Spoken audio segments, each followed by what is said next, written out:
Pacific, 79 to 82% of businesses or C-level executives of businesses identified that digital transformation is a priority in their business. They acknowledge that digital transformation has a direct impact on revenue.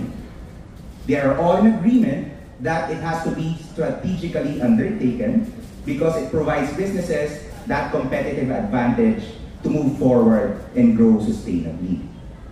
However, so sinabi ko na, no, 79 to 82% of businesses or business leaders agree digital transformation is important. However, a whopping 90% of businesses have told us that they are having difficulty realizing the returns on investment in digital transformation. Hindi nila nakukuha yung balik.